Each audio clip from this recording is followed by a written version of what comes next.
Dialogue social en Côte d'Ivoire. Le gouvernement et les syndicats des travailleurs veulent rééditer l'expérience de 2017. La trêve sociale signée le 17 août 2017 entre les deux parties prend fin cette année. Un document de travail a été préparé par le ministère de la fonction publique et remis au gouvernement et aux syndicats. On en parle dans ce journal. Connaissez-vous chasse à l'as de pique? Il s'agit de la tombola qui consiste à tirer au hasard l'as de pique parmi les 52 cartes de jeu en vue de gagner les récompenses. Le lancement de cette tombola a eu lieu ce 3 février à Abidjan. Bokasso, village situé à 45 km de Oumé, dans le district du Lodibois, est un village abandonné. Très enclavé, il semble être oublié par le train de l'émergence. Bokasso est le sujet de notre grand dossier de ce jour. Votre fidélité nous honore. Madame, Monsieur, merci de suivre cette édition complète de l'actualité sur Business 24. La trêve sociale signée le 17 août 2017 entre le gouvernement de Côte d'Ivoire et les syndicats des travailleurs prend fin cette année. Le gouvernement veut renouveler cette expérience en signant un nouvel accord avec les syndicats. Pour ce faire, une réunion d'échange a eu lieu entre gouvernement et syndicats pour la remise de documents devant servir de base de travail à tous. Les précisions avec Philippe Zabo et Marius Seri. C'est par le truchement du ministre de la fonction publique qu'a été dévoilé le document devant servir de base de travail entre le gouvernement et les syndicats des travailleurs. La raison invoquée est que ce ministère a en son sein un outil de règlement de conflits sociaux. Mesdames et messieurs, le dialogue social a toujours été une préoccupation majeure du ministère en charge de la fonction publique. C'est ainsi qu'en 2016, ce ministère s'est doté d'un comité de dialogue social, le CDSFP, un organe de veille, de supervision, de coordination et de concertation permanente sur les rapports entre la fonction publique ivoirienne et les partenaires sociaux du secteur public. La réception de ce document de travail augure des jours meilleurs pour les syndicats et les gouvernants. Les uns pour la démarche innovante de la ministre de la fonction publique, les autres pour la signature d'une autre trêve sociale. Madame Anne Désiré Ouloto, les organisations syndicales, centrales syndicales et fêtières des fonctionnaires voudraient vous adresser leurs sincères félicitations et leur encouragement pour les grandes et courageuses réformes que vous entreprenez à la tête du ministère de la fonction publique. Cette année, en effet, s'achèvent les clauses des accords conclus en 2017 et qui auront favorisé une trêve sociale pertinente et efficace. Et nous le reconnaissons tous. Mais 2022 ouvre aussi des pages nouvelles d'espérance en de nouveaux accords. 2022, vous convenez donc avec moi, nous place tous devant nos responsabilités, dans un contexte de solidarité, pour bâtir ensemble le bonheur du peuple ivoirien. Après la remise des rapports de travail aux syndicats, cap est mis sur les rencontres sectorielles entre chaque ministre et syndicat avant la perspective d'échange avec le Premier ministre pour la signature d'une autre trêve sociale en avril.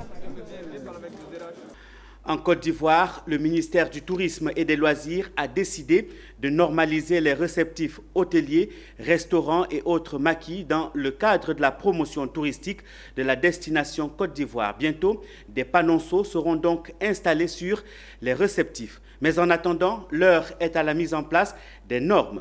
Ce vendredi a été mise en place la Commission nationale de classement des établissements de tourisme.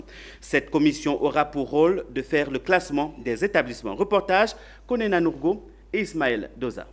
Désormais, le ministère du Tourisme et des Loisirs entend parler de normes et de qualité. Il procède ce vendredi à l'installation de la Commission nationale de classement des établissements de tourisme. Une commission présidée par le ministre Sandou Fofana. C'est l'occasion pour nous d'installer la commission en charge du classement des établissements de tourisme et d'hôtellerie et de restauration. Et vous comprendrez avec nous qu'après, ayant constaté que depuis 1985, notre pays n'avait plus renouvelé cet exercice qui est important au regard des enjeux qui se présentent à nous. Il était tout à fait indiqué que le chef de l'État ayant pris un décret rendant obligatoire le classement des hôtels et qui permet de mettre de l'ordre dans tout ça, il était important pour nous de rentrer de plein pied dans cette démarche de classement qui répond à un souci de cohérence avec la vision de normalisation et de management qualité totale. Cette commission composée de 11 membres, dont les représentants des fêtières du secteur, aura pour mission d'évaluer et examiner les dossiers des hôtels, restaurants, maquis et autres lieux touristiques, puis délibérer en vue de leur classement. Une initiative qui s'inscrit dans le cadre de la stratégie Sublime Côte d'Ivoire afin de promouvoir la destination Côte d'Ivoire. Je pense que c'est une très bonne initiative parce que ça va permettre de mettre de l'ordre dans le désordre qu'on a et ça va nous permettre d'avancer sur des lignes qui vont être claires pour les nouveaux qui s'installent et qui vont permettre de faire remonter le tourisme en général en Côte d'Ivoire. Et depuis 2015, nous sommes sur la thématique. Nous avons dû actualiser les normes de classement. Les différents membres de la Commission nationale de classement des établissements de tourisme ont signé la charte de bonne conduite. Rappelons que dans cette même veine, le ministre Sandou Fofana avait lancé le lundi 20 décembre dernier l'opération d'extampillage des écriteaux classant les hôtels et restaurants selon les normes et standards internationaux de qualité. Parlons signature de convention à présent. Une convention a été signée entre l'État de Côte d'Ivoire et la France ce 2 février à Abidjan. Elle porte sur la reconnaissance officielle de l'Institut de sécurité maritime interrégional ISMI.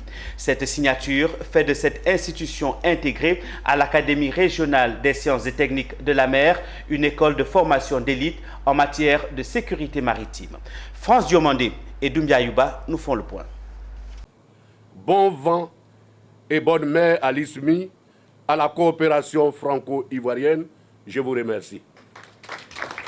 Ce sont les mots qui ont mis fin à la cérémonie de signature de convention entre la France et la Côte d'Ivoire à propos de l'ISMI. Cette convention fait de l'ISMI l'un des principaux centres de formation et de renforcement de capacités en matière de sécurité maritime en Afrique. On a signé une convention qui permet au fond d'officialiser les choses, mais qui était déjà très officielle. Aujourd'hui, simplement, c'est une convention qui permet de faire encore plus. Il y a des réunions auxquelles la France ne participait pas. Elle va pouvoir maintenant y participer. D'autres pays qui sont les pays partenaires de l'ISMI vont pouvoir faire la même chose, c'est-à-dire vont pouvoir signer une telle convention et vont pouvoir ensuite participer plus officiellement aux travaux. Donc voilà, le travail, il est déjà en cours depuis le début. C'est que la coopération avec la France date de la création de l'ISMI. Et s'est développée au fil des années pour donner une structure aujourd'hui qui est considérée comme une des plus grandes structures en matière de formation continue. Désormais, l'ISMI pourra bénéficier de financements et de l'expertise française en matière de sécurité maritime et elle pourra l'étendre à toute l'Afrique. Parce que vous savez, comme on l'a dit, depuis le départ, la France nous a épaulés pour la mise en place de cette structure qui est une entité de l'Académie régionale des sciences et techniques de la mer. Et donc, dans la convention, il est prévu que la France puisse financer les programmes, les programmes de formation. Et la Côte d'Ivoire, de son côté, devait mettre en place qu'on appelle ça, le budget de l'ISMI et construire les bâtiments. Et c'est ce qui a été fait. Ce que l'ISMI gagne, c'est un renforcement des capacités. Voilà, un renforcement des capacités en termes d'appui, en expertise. Parce qu'il y a certaines matières techniques dont nous n'avons pas localement l'expertise. Et pour cela, nous avons besoin de l'appui de certains pays comme la France. L'ISMI a été créé en 2014. Les premières formations ont débuté en 2015. Elle a formé plus de 1900 personnes de 29 nationalités différentes. L'Agence nationale d'appui au développement rural, ANADER, dans son plan stratégique 2019-2024, fait une part belle à la promotion du genre en milieu rural, d'où la création d'une académie. Celle-ci a organisé un déjeuner pour partager son expérience naissante et faire le bilan des ateliers de l'année écoulée. C'était ce jeudi 3 février à Abidjan. Reportage Philippe Zabo, Marius Seri. Gender Academy est l'école de l'ANADER créée pour lutter contre les violences faites aux femmes, surtout en milieu rural. Mais à la différence des autres structures et ONG engagées dans la promotion du genre, elle se veut plus didactique. La Gender Academy est un outil qui a été créé par l'ANADER pour permettre de fédérer toutes les expertises, les énergies des personnes qui s'occupent de questions de genre dans les ministères, dans les organisations, dans les institutions, afin que nous puissions avoir une manière d'intervenir qui soit harmonisée sur le terrain et pour maximiser l'efficacité des interventions. Donc la Gender Academy a été créée parce que l'ANADER a ressenti le besoin d'avoir quelque chose de plus que des formations en genre ou alors des cellules ou des directions genre qui existent dans nos organisations mais qui n'arrivent pas à avoir autant d'efficacité. Allant du postulat que les inégalités sociales sont plus accentuées en milieu rural qu'en milieu urbain, il faut tracer un schéma directeur commun à toutes les organisations faisant la promotion du genre, d'où la restitution des réflexions et analyses faites durant les ateliers de l'année 2021. Il y a beaucoup d'analphabètes en Côte d'Ivoire, mais en milieu rural, les chiffres sont plus prononcés. Quand vous prenez la pauvreté en Côte d'Ivoire est élevée, mais la pauvreté en milieu rural est encore plus accentuée. Or, les inégalités de genre sont des causes et des conséquences de la pauvreté. Et ce que je pense qu'on peut retenir, c'est les approches et les bonnes pratiques d'implication des femmes dans les coopératives mixtes de production de cultures de rente, notamment le cacao, l'anacarde, les VA, etc. La Gender Academy de l'ANADER est située à Benjerville-Lamé, route d'Adjien. Elle est ouverte à toutes les institutions et experts impliqués dans les questions du genre. Ouvrons la page santé de cette édition. Prévention, dépistage, diagnostic précoce et traitement. L'espoir grandit sur le front de lutte contre le cancer. La directrice du Centre national d'oncologie médicale et de radiothérapie Alassane Ouattara a présenté aux médias les innovations du centre au cours d'une visite guidée. Parmi les nombreux journalistes présents, nos reporters Mireille Abalé et Tima Traoré. Permettre une meilleure prise en charge des personnes atteintes de cancer, telle est la mission que s'est assignée le CNRAO, qui a pour slogan « Juste pour des soins justes ». Le Centre national d'oncologie médicale et de radiothérapie Alassane Ouattara de Côte d'Ivoire a ainsi exposé les innovations en son sein. C'était au cours d'une conférence de presse suivie d'une visite guidée. C'est donc devant un parterre de journalistes que la directrice du centre, le professeur Didi Kouko Koulibaly, a présenté les efforts du gouvernement pour donner des soins justes à la population. Le gouvernement a mis en place une politique visant à lutter efficacement contre le cancer depuis la sensibilisation jusqu'au traitement en passant par la formation. Le CNRAO, hôpital public, héberge le premier service de radiothérapie de Côte d'Ivoire avec un plateau technique assez avancé et 2 appareils de radiothérapie. L'hôpital a fait cette acquisition depuis le mois de juin 2021 et le centre effectue en moyenne 35 chimiothérapies par jour et environ 40 radiothérapies.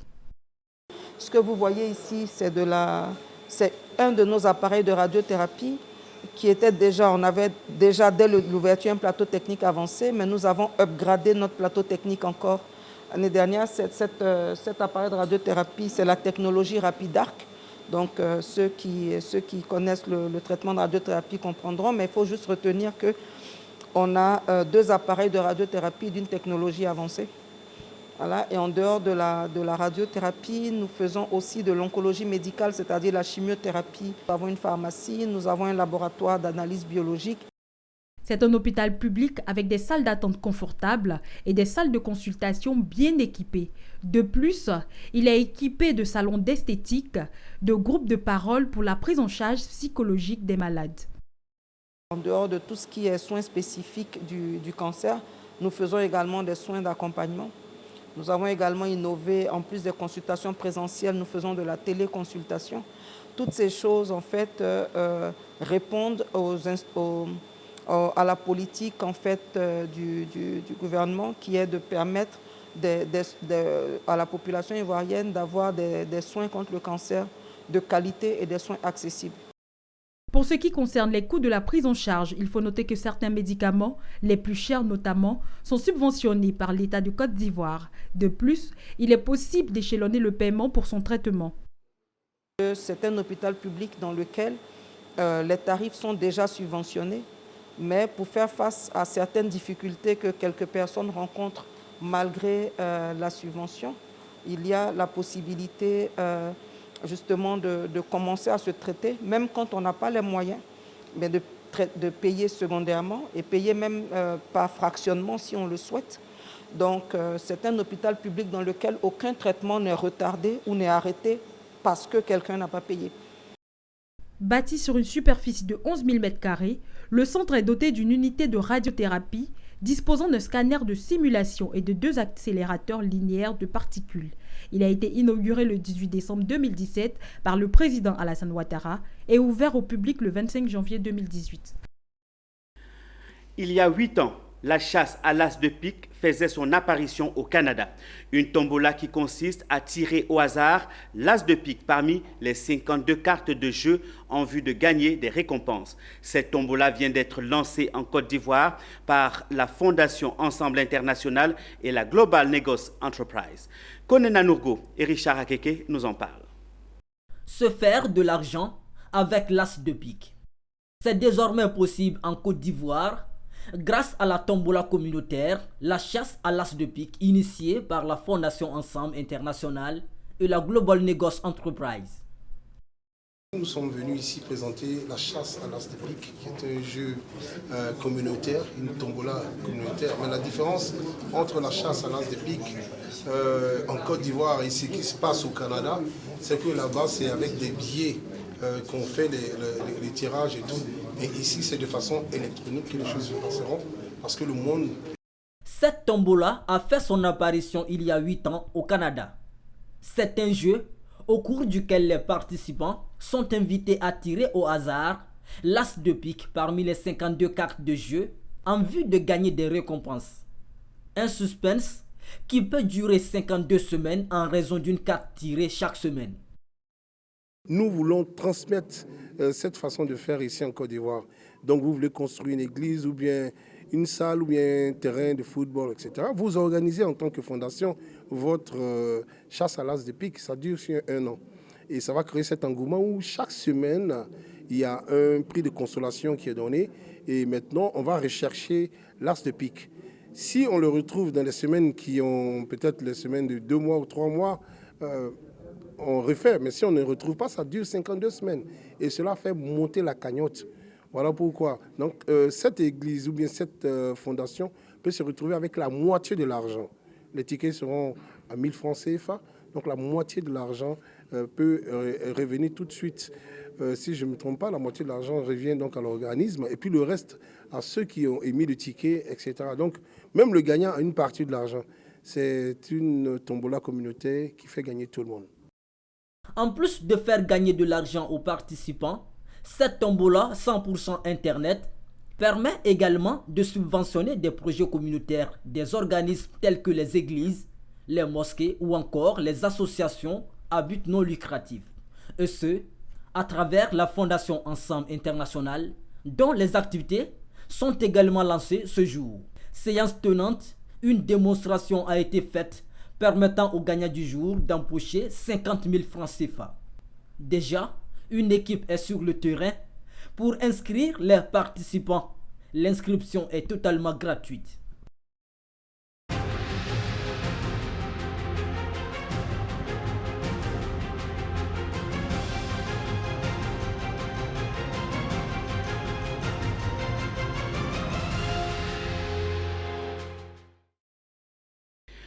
Le dossier de la rédaction de Business 24 nous amène aujourd'hui à Bokasso, en Côte d'Ivoire. Le développement des zones rurales reste une préoccupation majeure pour les populations et les pouvoirs publics. C'est le cas du village de Bokasso, localité située à 45 km de Oumé, dans le district du Lodibois. Un village totalement enclavé qui semble avoir été oublié dans la politique de développement. Si certaines localités voient la vie des populations substantiellement améliorée, d'autres par contre attendent le train de l'émergence qui tarde à arriver à leur niveau. Notre reporter Gervais Amani est allé à la rencontre des populations de Bokasso. Son reportage est commenté par Mireille Avalé. À Oumé, dans le centre-ouest de la Côte d'Ivoire, le village de Bokasso est connu pour être un exemple de la culture du cacao et du vivrier.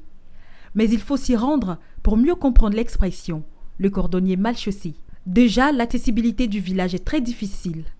Parcourir les 45 km qui séparent Oumé de Bokasso est un parcours du combattant car la piste reste impraticable. Mais une fois sur place, on est tout de suite frappé par un coquet village de 3000 âmes, bien organisé, où l'accueil fraternel est l'image des Dida qui peuplent la localité. Derrière cette image idyllique se cachent d'énormes difficultés en termes de développement. En témoigne l'absence de centre de santé dans le village. Une préoccupation pour les populations, mais surtout pour le chef du village qui n'a jamais vu de suite à ces SOS.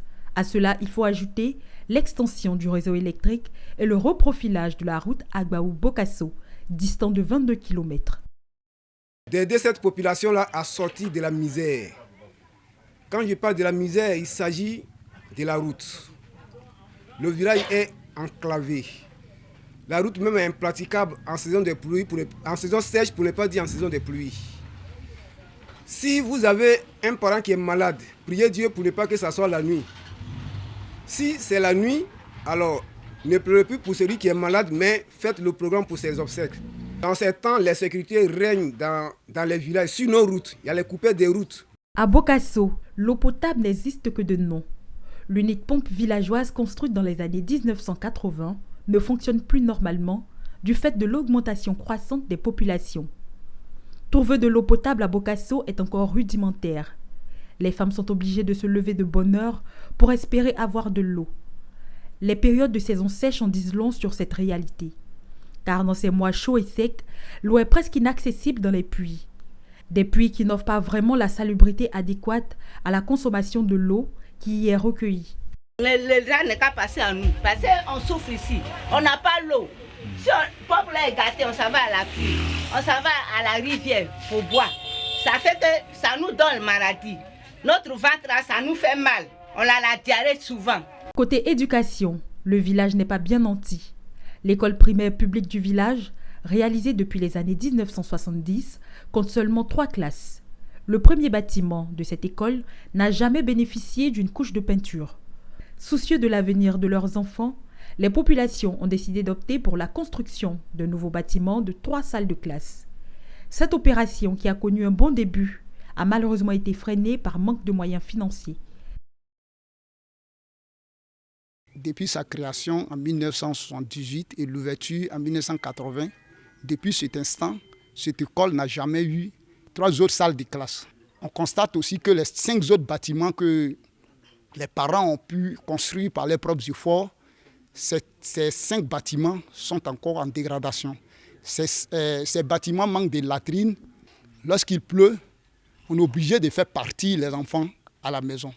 Parce que réellement, on ne peut pas laisser les enfants des gens et les cadres, les futurs cadres, dans une telle situation. Donc, on est obligé de faire partir les enfants à la maison. Tout comme le bâtiment servant d'école, les logements des enseignants sont dans un état de délabrement très avancé. Par ailleurs, les parents d'élèves ne sont pas restés en marge de ce réel souci de logement des maîtres. C'est pourquoi, il y a de cela 5 ans, ils ont entrepris la construction d'un nouveau logement. Ce projet est en souffrance, là aussi, faute de moyens financiers. En ce qui concerne l'électrification rurale, le village de Bokasso peut se réjouir d'être connecté au réseau électrique national. Seulement, le nombre insuffisant de poteaux ne couvre pas 20% des besoins. Conséquence, les branchements anarchiques sont chose normale malgré les risques auxquels s'exposent les résidents. En 1996, une opération d'extension devrait être faite dans certains villages dont Bokasso. Les populations attendent encore la réalisation de ce projet, vu que le village s'agrandit chaque année. Fort heureusement, toutes ces conditions de vie difficiles n'empêchent pas les femmes et les jeunes de mener leurs activités, même s'ils ont besoin d'un coup de pouce pour certains projets. Parce que nous avons besoin d'un foyer de jeunes. Nous avons aussi besoin d'une décortiqueuse parce que beaucoup d'entre nous sont des semeurs de maïs, de riz. Et pour nos femmes, un dispensaire parce que souvent, quand elles sont en travail, d'autres même arrivent à accoucher en route. Parce que les centres, les premiers centres sont très loin d'ici. Hormis le tableau terne du manque d'infrastructures socio-sanitaires et éducatives adéquates, le village de Bokasso fait partie des bons élèves en ce qui concerne la cohésion sociale. Ici, le vivre ensemble est une réalité. Tous témoignent que la population de Bokasso vit en parfaite harmonie. Majoritairement occupée par les autochtones d'Ida, Bokasso compte dans sa population des Baoulés, des Malinké, des Tagbana et des populations venues de la sous-région. Après ce reportage tourné à Bokasso, nous recevons dans notre studio Gervais Amani, notre correspondant à Ganois. Gervais, bienvenue dans notre studio. Merci pour l'invitation, Pierre. Alors, vous étiez justement à Bokasso pour tourner ce reportage que nous venons de voir. Dans quelles conditions avez-vous fait ce tournage? Le tournage a été difficile, il faut le dire, parce que accéder à Bokasso est un véritable problème. Il y a la question de la route Bokasso. Il faut le dire, pour accéder à ce village, on met pratiquement 2 heures, voire 3 heures. Donc, le tournage a été vraiment difficile. Pour celui qui arrive à Bokasso, dites-nous Gervais Amani, qu'est-ce qui le frappe immédiatement? Vous qui êtes arrivé, qu'est-ce qui vous a marqué? C'est le vivre ensemble. Le vivre ensemble, surtout la paix. Notre équipe de reportage a été bien accueillie, surtout par le chef du village que je tiens ici, au nom de la direction de Business 24. Vraiment, je lui dis merci. Voilà. Et malgré tous ces problèmes que vous avez relevés dans votre reportage, il faut tout de même saluer les actions du gouvernement. Oui, il faut l'avouer, le gouvernement ivoirien a beaucoup investi dans le nouveau district du Goguibois. À titre d'exemple, on peut citer la réalisation de plusieurs écoles primaires dans des villages de cette localité. Il y a eu aussi la construction de plusieurs maternités, sans oublier aussi, il faut le dire, des châteaux d'eau qui ont été réalisés par le gouvernement. Et donc, ce problème d'électricité est peut-être un cas isolé parce que, soulignons-le, le district du Goguibois a une couverture de près de 100% en matière d'électricité. Mais je pense que le chef du village de Bokasso, a les yeux rivés vers le gouvernement et il espère que Bokasso va peut-être connaître un développement harmonieux, en tout cas. On espère que votre demande sera accédée et que le gouvernement fera quelque chose pour les populations de Bokasso. Gervais Amani, merci d'être venu. Nous allons vous accueillir certainement dans le cadre de notre grand reportage, dans les grands formats. Nous vous recevrons volontiers. Merci bien, merci beaucoup. Nous poursuivons ce journal avec la page sportive.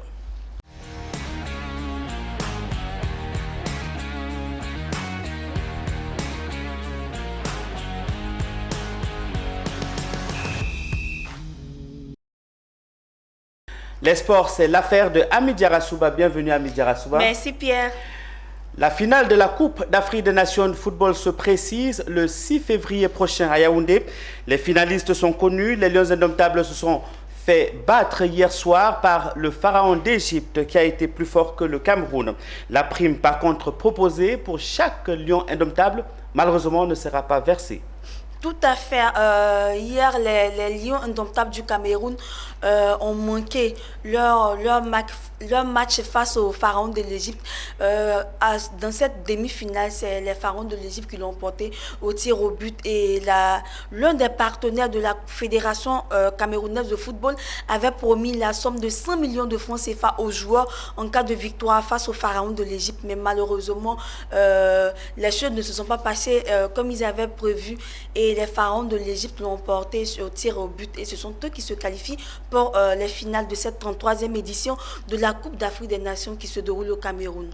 Encore une fois, l'Égypte a eu raison du Cameroun qui semblait déjà proche du but, il faut le dire. Comment vous avez trouvé cette équipe du Cameroun hier soir? Les deux équipes, c'est ce qu'on essaie de le dire, le Cameroun était bon, l'Égypte était bon. Mais il fallait que le Cameroun aussi puisse rencontrer une équipe comme l'Égypte aussi pour voir un peu si elle était vraiment à la hauteur de cette CAN. Mais ils n'ont pas démérité. Ils ont joué, ils étaient dans le jeu, mais face au tir au but, c'est ce que je dis, arrivé au stade de tir au but, l'Égypte a une longueur d'avance. Je ne sais pas si on peut dire qu'ils sont préparés pour les tirs au but parce que c'est difficile de battre l'Égypte au tir au but.